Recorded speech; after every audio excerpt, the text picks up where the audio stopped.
हरि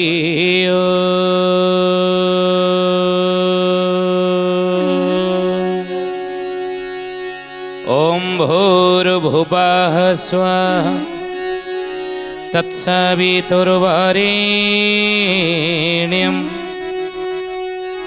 भर्गो देवस्य धीमहि धियो यो नः प्रचोदयात्।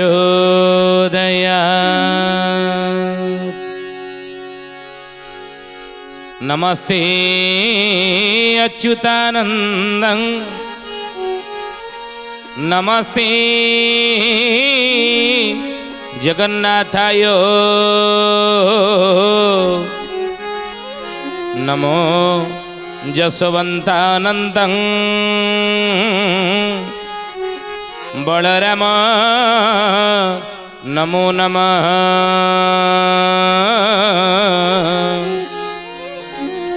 बलराम नमो नमः। बोलिए महापुरुष अच्युतानंद जी की शुद्धि जनी ज्ञानी गुणी मंडली आज अध्यायर आलोचना को आपण मानक स्वागत जनाऊँ। आज मालिका वचन आलोचन आम आलोचना करने जाऊे महापुरुष शिशु अनंतर कलिजुग मालिका आगामी भविष्य को लक्ष्य करी कौन कौन घटना बड़ी गुड़िक घटव संसार रे कौ अंकर कौ मसीह कौन हेब महापुरुष शिशु अनंत कही कलिजुग मालिकार। तेणु आम आलोचना करुले गत अध्याय 25 अंकरे ओडिशा देशर विदेशी जाति जेते मुहूर्तक मध्य बाहर होइबे न रहिबे कदाचिते। तेणु विदेशी अजातीय जेते महापुरुष कहउछिनी विदेशी जात जेते ये बाहर हब पुणी अन्य अर्थ आम बुझिया को गले विदेशी जाति जेते ये कथा को मध्य आम बुझा दरकार कौन कहिचंती। कारण सत्य सनातन धर्म बाना उड़ीब एक धर्म एक जाति महापुरुष कहते संविधान रे आपण देखो बहुत परिवर्तन होउछि नुई। तेणु संसार चलिबा पई मनीष चलिबा पई जेउ जेउ नीति नियम दरकार सेही नीति नियम आगु को रहिबो नहीं किंतु आउ जहा आवश्यकता नहीं ताहा धीरे धीरे हुटिबो बोली 600 वर्ष तले आम संकेत कहूँ आप बुझे धरवे ता धीरे धीरे धीरे धीरे अपसरी जीव हटि दिया जीव। तो सही कथा महापुरुष कहले बाबू रे 25 अंकरे ओडिशा देशरो विदेशी जाति जेते मुहूर्त कामथे बाहर होइबे न रहिबे कदाचिते न रहिबे कदाचिते हे सुजने न रहिबे कदाचिते न रहिबे कदाचिते हे सुजने न रहिबे कदाचिते। 25 समय रे एभली घटना गुड़िक घटव से महापुरुष कहते यही समय रे शेषरे जबन जाति निशोधना एहिठारे हेब जाना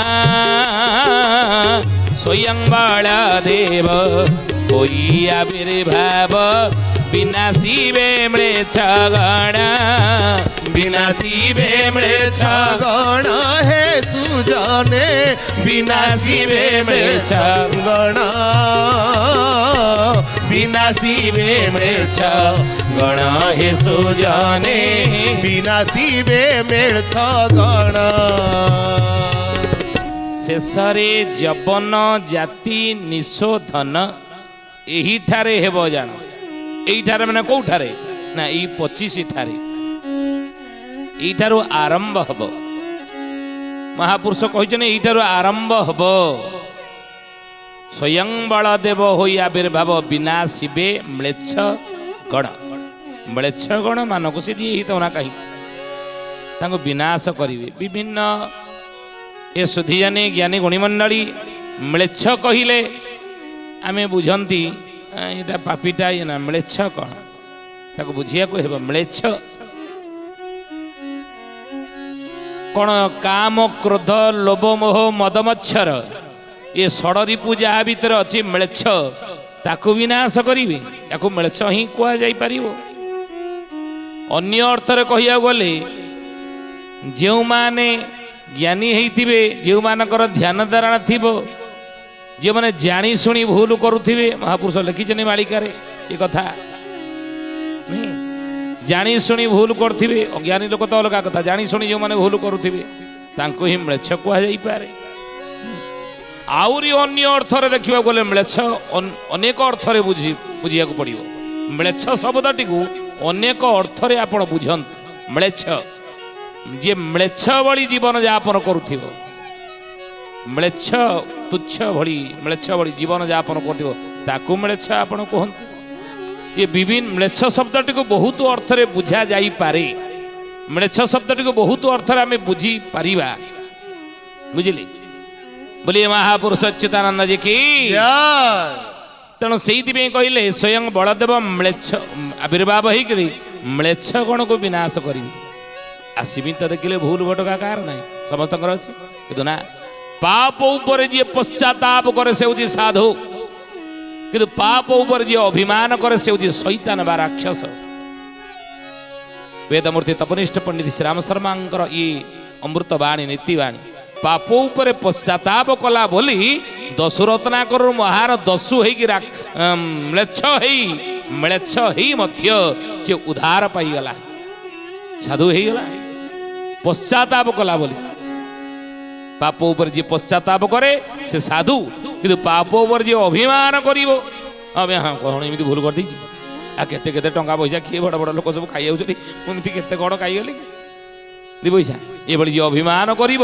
से हूँ शैतान ताकू कह से तो म्लेच्छ से म्लेच्छ मान को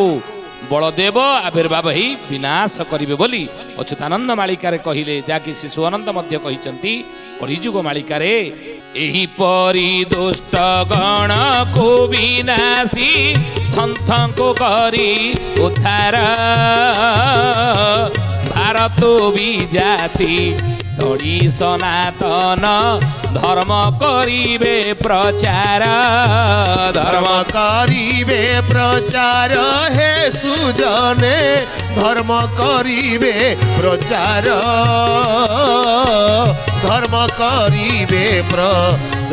हे सुजने धर्म करिवे प्रचार। ये केते बेले घटना करबा ना 25 कथा कहूछु 25 अंक कथा 25 समय कथा आम कहूँ 25 मसीहा कथा यही परी दुष्ट गण को विनाशी यही परी दुष्ट गण यही परी माने कणा को बुझिबे आपण बुझिबे मालिका को अति सरल भाषा में बुझिया को चेष्टा करूछु यही परी दुष्ट गण को इमिति बुझंतु नहीं जे एई भलिया नु एई भलिया दुष्ट मान को विनाश करी ए भली भाबरे नु एई भड़ी एई परी माने एई परी जो दुष्ट थेबे यही परी जो म्लेच्छ थिबे जे पाप उपर अभिमान करुथिबो यही परी दुष्ट जो माने थिबे म्लेच्छ थिबे पापी थिबे अधर्मी दुराचारी थिबे यही परी दुष्ट मान को विनाश करी संथं को करी उद्धार कारण यही मानक कबल रे संथ माने सब कसी ही जाइथिबे ना संथ माने सब डरी की एमान को थिबे एमान को भय करी संथ माने थिबे देखिबे संसार जो ताप पारिपार्श्विक व्यवस्था जहाँ एथिरे आमे चली पारिबो नाही संथ माने बहुत दुख कष्ट रे थिबे ना जुआड़ जीवे ठकी हेबे ना कहीं सत बाटर से जाउचंदी नीति बाटर से जाउचंदी न्याय बाटर से जाउचंदी महापुरुष लिखिछन ये कथा गीता शास्त्र गोटी बंधा पड़ी थिबो महापुरुष एक कथा कहछन गीता ज्ञान से बंधा की थिबो भागवतर कई कथा को नियम को मानु नथिबे पुराण शास्त्र को अवज्ञा करुथिबे तेणु सन्थ माने आउसरी कौट बाहर को बाहरिबे भागवत चर्चा करिवे गीता चर्चा करिवे सत ज्ञान चर्चा करिवे सत्य प्रचार केमिति करिवे कारण दुष्ट मानक कबड़ रे परा संसार थिबो सेतबेले ए संसार धृत मानक दुष्ट मानक कबड़ रे कबड़ित होइथिबो जो आड़ को आपण जानत जो स्तर को आपण जिबे जो जगह को आपण जानत श्री दुष्ट मानकर ही प्रादुर्भाव देखिए आ सन्थ माने से जगह चलिए केमिति तेणु सन्थ माने ये डरिकी थे कि यही दुष्ट मान को धृत मान को बलदेव आसी विनाश करी सन्थ को उद्धार करी आउ महापुरुष कहले भारत विजाति तड़ी सनातन धर्म करिवे प्रचार विदाति तड़िकी सनातन धर्मर प्रचार करिवे। पूर्व से सनातन धर्म थिला पुणी कलिजुग शेष से सनातन धर्म ही रही आउ 26 अंकरे ओडिशा वक्षरे लागिब महा समर भारतर शेष समरटिए ही जानी था तो ही वीरा जानी था तू ही वीर है सुजने जानी था तू ही वीर जानी था तो ही वीर है सुजने जानी था तू ही वीर। 25 पर आसुची कौन 26 सुधी जानी ध्यान देवे कथा उपरे 24 25 26 2024 मसीह मीन राशि की शनि जीवे किंतु 27 मसीहा जाके रही 2.5 वर्ष पर रहिले किंतु 25 मसीहा से मीन शनि भोगर समय 25 मसीहाटी से मीन शनि भोगर समय 26 मसीहाटी से मीन शनि भोगर समय किंतु महापुरुष कहते मीन शनि अतीत अनेक बार पड़ी अनेक बार मीन राशि शनि जाइछन्ति अनेक समय किंतु मीन शनि गुरुवार पड़ो जो समय मीन गुरुवार मीन शनि मीन राशि शनि जिते गमन करुवे से जो गुरुवार पड़ू से समय यही घटना गुड़िक घटव से कहले 25 पर आस 26 से भी मीन शनि रे आसूची बोलिए महापुरुष अच्युतानंद जी की तेणु से कहते ये 26 आसूची तेणु 26 रे 26 अंकरे ओडिशा वक्षरे लागिब महासमर ओडिशा वक्षरे महासमर से लगिब समर करे युद्ध लगिब ओडिशा रे आउ भारतर शेष समरटिए ही जानी था तो ही वीर ये भारतर शेष समर बोली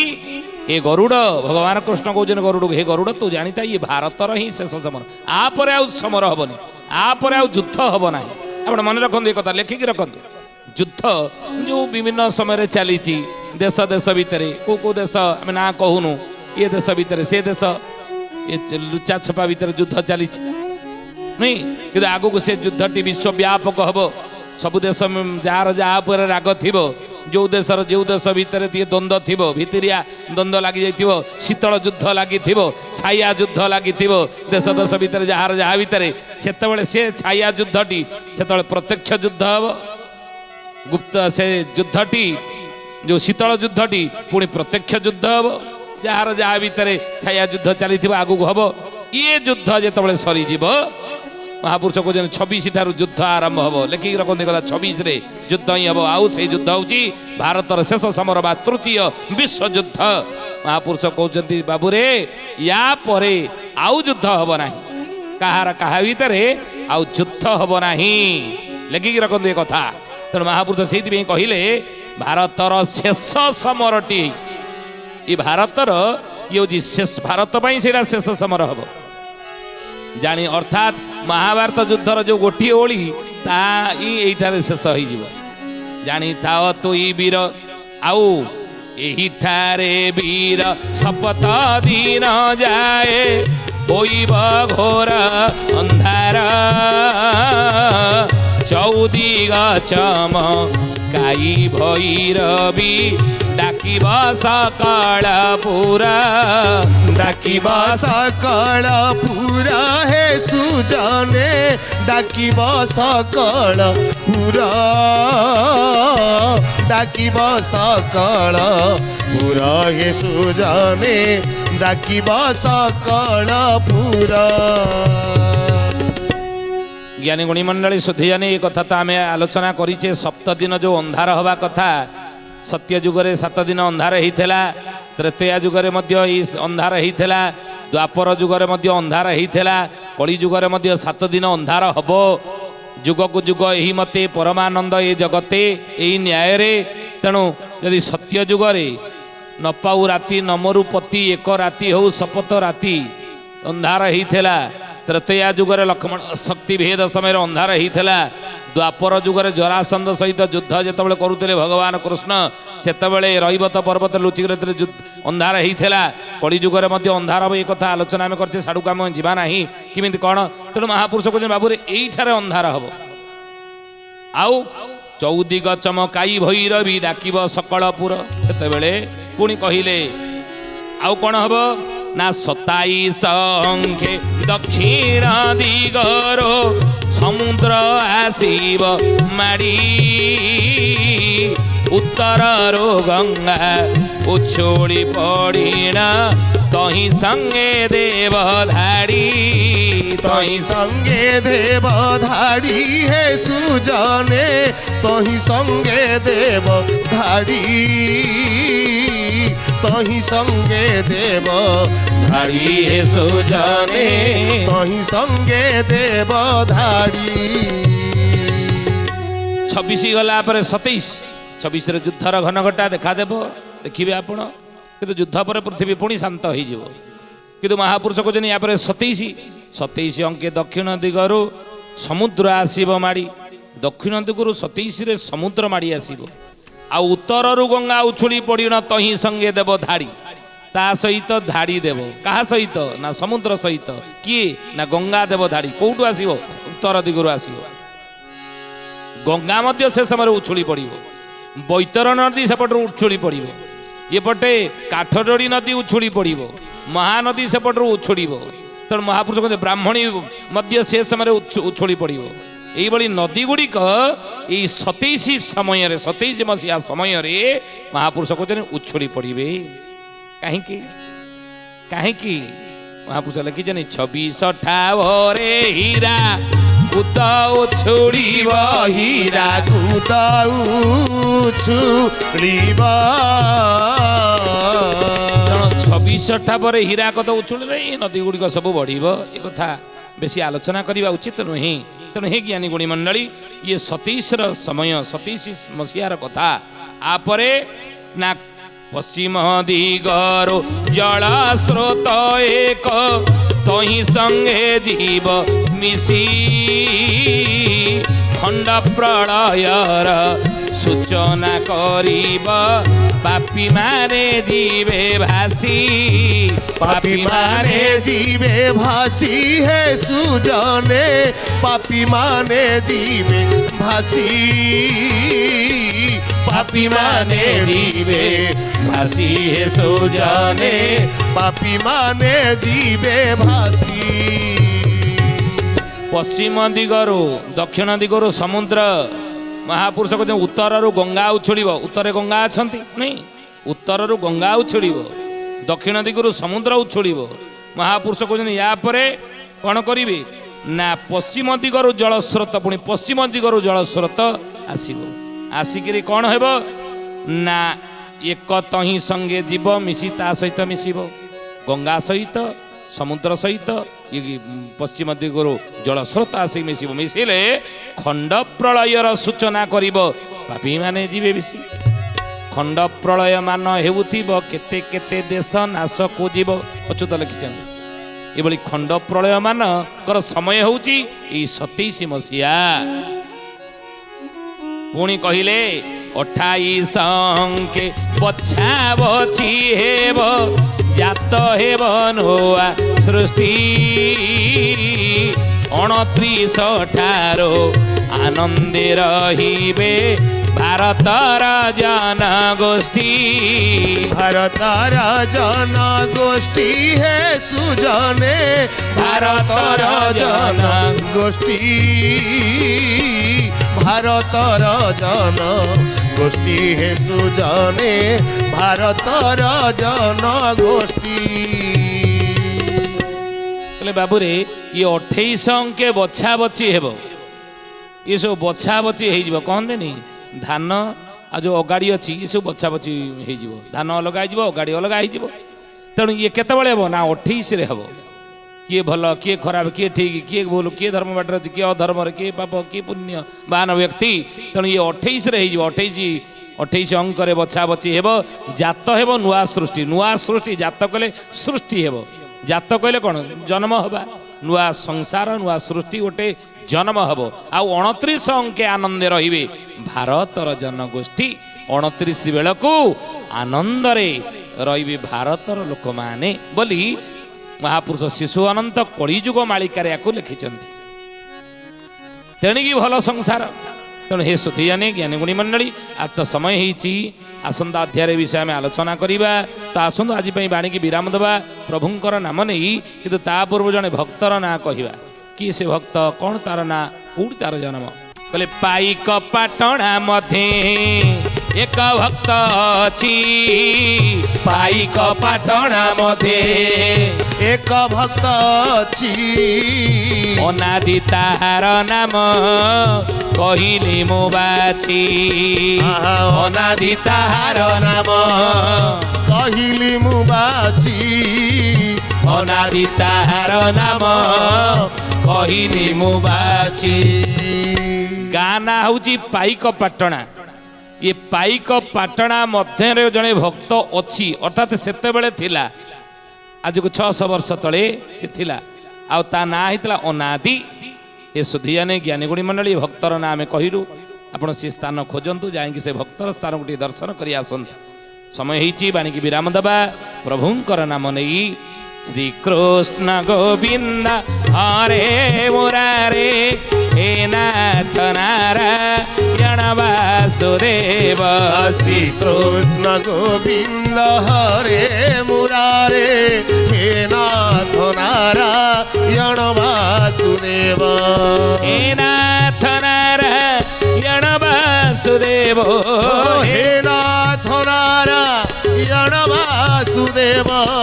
ହେ ନାଥ ନାରାୟଣ ବାସୁଦେବ। ଶ୍ରୀକୃଷ୍ଣ ଗୋବିନ୍ଦ ହରେ ମୁରାରେ ହେ ନାଥ ନାରାୟଣ ବାସୁଦେବ।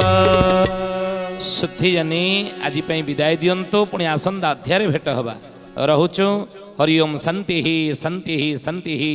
ସର୍ବାରିଷ୍ଟ ସୁଶାନ୍ତିରେ ଭବତୁ। ପ୍ରାର୍ଥନା ଆମ ଆନନ୍ଦର ଉତ୍ସ।